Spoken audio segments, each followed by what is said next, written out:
ऐसे एक आदमी के गुस्से की वजह से चिप्स का इन्वेंशन हुआ। कैसे एक बच्चे की बोलने की वजह से पहली बार आइसक्रीम बनी। और क्या मैगी पहली बार रबर से बना था, जानकर आपके होश उड़ जाएंगे। आज हम आपको ऐसे ही गलती से इन्वेंट हुई चीजों के बारे में बताएंगे, तो इस वीडियो को गलती से भी स्किप मत करना। नंबर 8, पोटैटो चिप्स का इन्वेंशन एक रेस्टोरेंट में हुआ था। दरअसल एक कस्टमर ने फ्राइज मंगाए थे, लेकिन फिर उसने कंप्लेन की कि ये फ्राइज बहुत ही ज्यादा मोटे और कच्चे हैं, और कहा कि शेफ इनएक्सपीरियंट है। फिर जो शेफ था उसने यह बात दिल पर ले ली, और फिर उसने एकदम पतले आलू काटे और उनको डीप फ्राई किया और उसमें नमक डाल दिया, और ऐसे इन्वेंशन हुआ चिप्स का। Number 7, pillow. पहले पिल्लो के नाम पर लोग पत्थर पर सोते थे, क्योंकि वो पत्थर से बनाए जाते थे। ऐसा इसलिए क्योंकि तब पिल्लो कंफर्टेबल के लिए नहीं होता था, वो असल में कीड़े मकोड़ों से बचने के लिए होता था। अगर कोई ऐसे पिल्लो के बगैर सोता तो कीड़े उसके कान में जा सकते थे। लेकिन माना जाता है कि किसी राजा के नौकर ने गलती से कपड़े पिल्लो के ऊपर रख दिए, और राजा जब उन पर सोने गए तो उनको वह बहुत कंफर्टेबल लगा, और इसके बाद सॉफ्ट पिल्लो बनना शुरू हुए। Number 6, ice cream. यह स्टिक आइसक्रीम एक बच्चे के भूलने की वजह से इन्वेंट हुई थी। एक बार एक बच्चे ने पानी और सोडे को एक चम्मच से मिलाया और पीना ही भूल गया, और वो ऐसे ही रात भर पड़े रहे, और तब बहुत ज्यादा ठंडी थी जिसकी वजह से वह जम गई।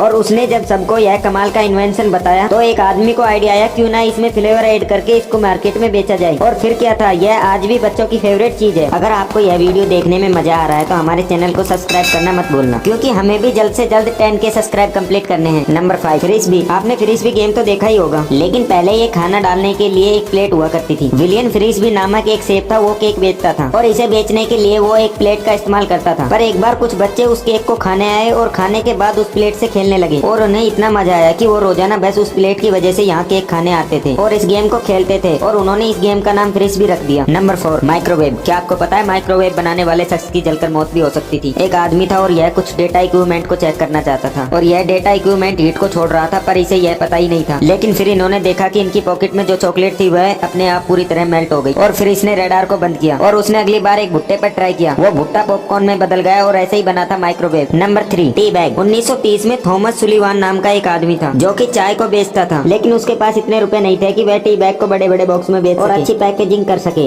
और वह अपनी चाय की क्वालिटी भी अच्छी देना चाहता था। इसीलिए उसने पैसे बचाने के लिए अपनी चाय को ऐसे बेचा छोटे छोटे पैकेट में, और लोगों को लगा कि यह टी को अच्छे से मिक्स करने के लिए है। पर थॉमस ने इसे पैसे बचाने के लिए यूज किया था, लेकिन यह मिक्सिंग का काम अच्छे से कर रहा था, और यह एक नया इन्वेंशन भी था। इससे कस्टमर को कोई प्रॉब्लम नहीं थी। Number 2, Maggi. मैगी का जो मसाला था वो जूलियस मैगी नाम के आदमी ने बनाया था। पर मैगी पहली बार अमेरिका और चाइना में लॉन्च हुई थी, तो चाइना में यह नॉर्मल थी, लेकिन यूएस के लोगों को लगा कि यह रबर से बनती है, क्योंकि इसका टेक्सचर भी बिल्कुल रबर जैसा था, और इसको लेकर कंट्रोवर्सी भी हुई थी। लेकिन फिर लोगों को असलियत पता चली, सब लोग इसे खाने लगे, और फिर इसे इंडिया में भी लॉन्च किया गया। अब मैगी कितनी फेमस है यह तो आपको पता ही होगा। Number 1, bubble wrap. Bubble wrap को जब इन्वेंट किया गया था तब उसे वॉल पर डिजाइन देने के लिए यूज किया जाता था, और इसीलिए बबल रैप को पेंट कलर के साथ पैक करके दिया जाता था। और फिर कुछ लोगों ने यह बात नोटिस की कि बबल रैप पेंट को डैमेज होने से बचा रहा था, और बबल रैप जिस काम के लिए बना था, यानी वॉल को डिजाइन करने में, वो अपना ओरिजिनल काम अच्छे से नहीं कर पा रहा था, तो इसका पर्पस पूरी तरह से चेंज हो गया, और लोग इसे डिजाइन की जगह पर पैकिंग में इस्तेमाल करने लगे, और आज भी पैकिंग में इसका इस्तेमाल किया जाता है। इसके साथ थर्माकोल का भी इस्तेमाल किया जाता है, लेकिन थर्माकोल बैन होने के बाद अब इसका बहुत ही ज्यादा यूज किया जाता है। अगर आपको यह वीडियो पसंद आया हो तो इस वीडियो को लाइक कर देना, और ऐसे ही इंटरेस्टिंग वीडियोज आगे भी देखने के लिए हमारे चैनल को सब्सक्राइब करना, और इस वीडियो को अपने दोस्तों के साथ शेयर भी करना। Thanks for watching.